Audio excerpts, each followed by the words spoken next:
si affacciava sempre alla finestra, pro primo piano, in la strada mia. Teneva una faccella triste triste ed in dall'occhio una malinconia, perché sta m'era tanto innamorata, Capuletto parla senza speranza e la ricetta sono affortunato se posso far di lei la conoscenza.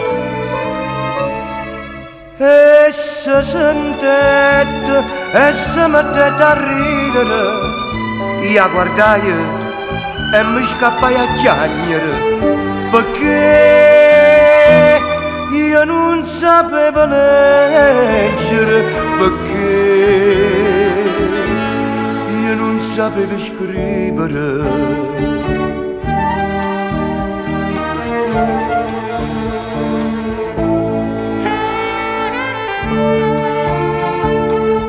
Ma il cuore non può sentire ragione, io più avevo più e più mi innamoravo.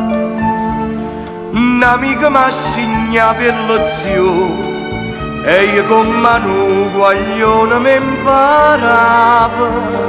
E dopo 4 mesi finalmente scrivetti sulle cara signorina, un uomo che vi adora veramente, vi offre il cuore suo con la sua mano.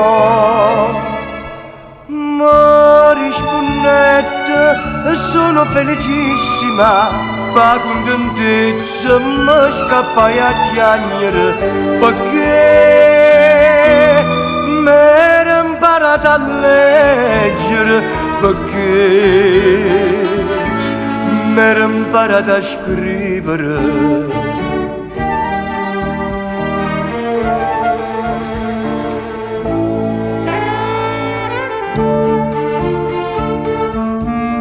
Dopo 2 anni d'amore ricevette un espresso che diceva: mio signore, la mia condizione non permette d'essere moglie di un lavoratore, e si sposai in un ricco titolato che non la guarda e non la cura mai, ma trova quanta volta s'ha sonnato l'amore che sto misero operaio.